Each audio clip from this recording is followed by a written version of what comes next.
Hello everyone. I hope you all are fine and welcome in our grammar session. In our previous video, we learned about subject and predicate. So today we will continue with our textbook. Here, unit 2, subject and predicate. Look at the pictures and then read the following sentences. यहाँ पर हमारे पास कुछ examples हैं जिसको picture के साथ आप they observe करो और फिर रीड करो.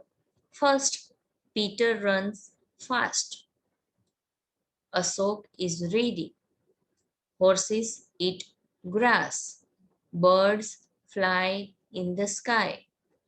Girls are eating ice cream. In sentence 1 यानी कि Peter runs fast. About whom we are talking? Peter. यानी कि हम किसके बारे में बात कर रहे हैं? पीटर. तो वो हमारा सब्जेक्ट है. In sentence 1, we speak about Peter. In sentence 2, who is reading? Ashok. So, when we ask question with who, whom, what, then we got answer, that is our subject. In short, sentence में हम जिसके बारे में बात कर रहे हैं वो पर्सन या तो ऑब्जेक्ट हमारा सब्जेक्ट है. Horses eat grass. Horses is our subject because we speak about horses in this sentence. Number 4, birds fly in the sky. Here we talk about birds. Then we can say that birds is our subject. Girls are eating ice creams. Here we talk about girls. In this sentence, we are talking about girls, so we can say that girls is our subject. In a sentence, the person or thing we speak about is called the subject. यानी कि sentence में जो person या तो किसी thing के बारे में हम बात करते हैं वो हमारा सब्जेक्ट होता है. अगर आप कोई कंपटीशन में पार्ट ले रहे हो और आपको कुछ बोलना है तो सडन आप खड़े नहीं हो जाओगे. अगर आपको कोई सब्जेक्ट दिया जाए फिर उस सब्जेक्ट पर आप बोलते हो. यानी कि सेंटेंस में हम जिसके बारे में बात करते हैं वो हमारा सब्जेक्ट है. ये हमारी सब्जेक्ट की डिफाइन है. तो आपको ये डिफाइन क्लास वर्क में कॉपी डाउन करनी है. Now find out what is said about the subject in each of the above sentences. अब हमें क्या फाइंड करना है? ये जो एग्जाम्पल्स थे उसमें सब्जेक्ट के बारे में क्या बात की गई है वो पार्ट हमारा प्रेडिकेट है. यानी कि in sentence 1 we say about the subject Peter that he runs fast. Peter के बारे में क्या बात की गई है?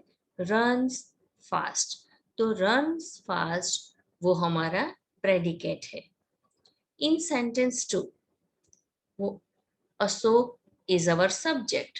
तो अशोक के बारे में सेकंड एग्जाम्पल में क्या बात की गई है? Is reading. यानी कि he is reading.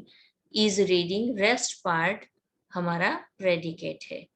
In sentence 3 we say about the subject horses that they eat grass. यहाँ पर horses के बारे में हमने क्या बात की है? eat grass. तो वो हमारा सब्जेक्ट है. यानी कि सॉरी सब्जेक्ट नहीं प्रेडिकेट है. यहाँ पर हमने horses के बारे में बात की है तो ये horses हमारा सब्जेक्ट है. In sentence 4 we say about the subject birds. Birds हमारा सब्जेक्ट है. तो बर्ड्स के बारे में हमने सेंटेंस में क्या बात की है? Fly in the sky. तो वो पार्ट हमारा प्रेडिकेट है. In sentence 5 we say about the subject girls, यानी कि गर्ल्स के बारे में हमने क्या बात की है, आर ईटिंग आइसक्रीम्स, तो वो पार्ट हमारा प्रेडिकेट है। In short, what is said about the subject is called the predicate. Subject के बारे में हम सेंटेंस में क्या बात करते हैं वो हमारा प्रेडिकेट है। From the above is it is clear that every sentence must have two parts।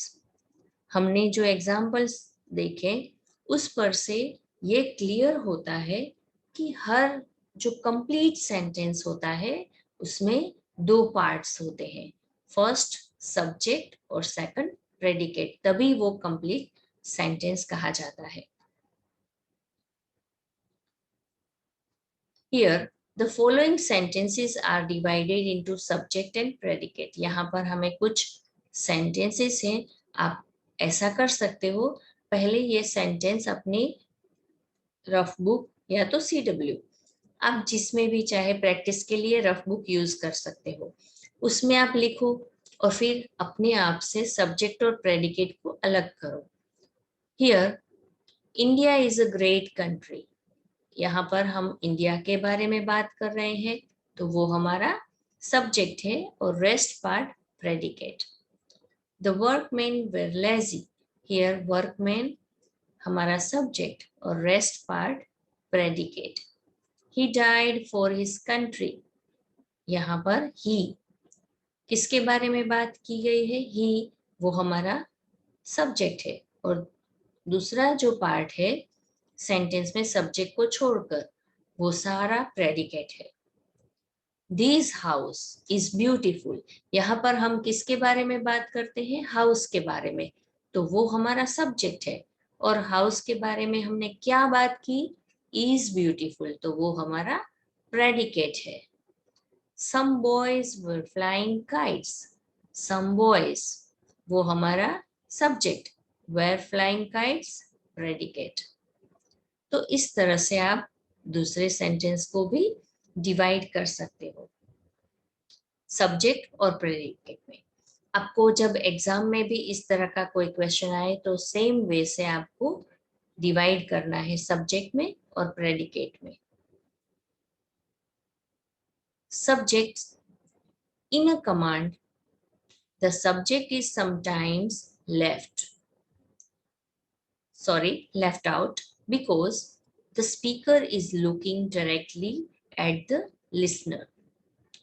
यहाँ पर जब भी हम कोई कमांड यूज करते हैं, किसी को कमांड देते हैं, तब उसमें सब्जेक्ट कई बार लेफ्ट होता है, क्योंकि जो स्पीकर है वो लिसनर को डायरेक्टली जो कमांड देता है उसमें कई बार सब्जेक्ट यू नहीं होता।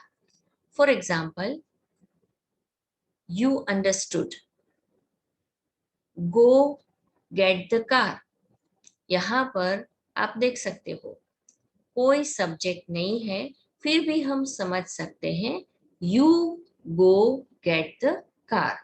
यहाँ पर जो स्पीकर है, जो ये सेंटेंस बोल रहा है, कमांड दे रहा है, वो सामने वाले को यानी कि लिसनर को कमांड दे रहा है, तो उस यहाँ पर सब्जेक्ट लेफ्ट है, पर हम समझ जरूर सकते हैं।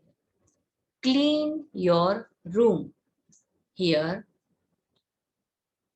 यू क्लीन योर रूम, यहाँ पर यू एब्सेंट है, पर फिर भी हम समझ सकते हैं कि यू हमारा सब्जेक्ट है। Same way in our text book, sometimes the subject is understood or left out। In the following sentences the subject you is left out। यहाँ पर बहुत सारे हमें टेक्स्ट बुक में एग्जाम्पल्स दिए हैं जिस पर से आप देख सकते हो कि जब कोई कमांड देता है और लिसनर सामने होता है तो उसमें यू सब्जेक्ट लेफ्ट होता है, पर फिर भी हम उसे समझ सकते हैं। Come in really means you come in, go out really means you go out, यहाँ पर यू नहीं है पर जब आप कमांड देते हो तो वो पर्सन आपके सामने होता है, तो उसका मतलब है you is our subject. Sit down, you sit down. Stand up, you stand up. अगर आप यू स्टैंड अप नहीं बोलोगे और सिर्फ आप सामने वाले पर्सन को स्टैंड अप बोलोगे, तब भी वो पर्सन अपनी ये जो आपने कमांड दी है वो क्लियरली उसे समझ सकता है। Run really means you run. Stop really means you stop. In all these sentences, the word you, which is left out, is our subject. तो आज हमने देखा कि सेंटेंस में दो पार्ट्स होते हैं, सब्जेक्ट और प्रेडिकेट। सब्जेक्ट क्या होता है? हम सेंटेंस में जिसके बारे में, जिस पर्सन या तो ऑब्जेक्ट के बारे में बात करते हैं, वो हमारा सब्जेक्ट है। और प्रेडिकेट क्या होता है? रेस्ट पार्ट सेंटेंस का, सब्जेक्ट को छोड़कर जो पूरा पार्ट है वो हमारा प्रेडिकेट है। यानी कि उसकी डिफाइन क्या है कि हम सब्जेक्ट के बारे में क्या बात करते हैं, what we speak about subject, that is our predicate. और दूसरा पॉइंट हमने आज सीखा कि कई बार सेंटेंस में सब्जेक्ट लेफ्ट होता है, पर फिर भी यू हम समझ सकते हैं। जब स्पीकर डायरेक्टली लिसनर को कोई कमांड देता है तब उसमें यू लेफ्ट होता है, पर फिर भी we can understand it. So here we end our session and we will meet in our next session with our exercise part. So till then, goodbye everyone. और one more thing कि आपको जो exercise part जो भी भेजा जाए वो आपको अपनी CW में लिखना है। हमारी पैटर्न वही रहेगी, सबसे पहले टाइटल, डेट, फिर डिफाइन और फिर जाके exercise. So now here we stop and goodbye everyone.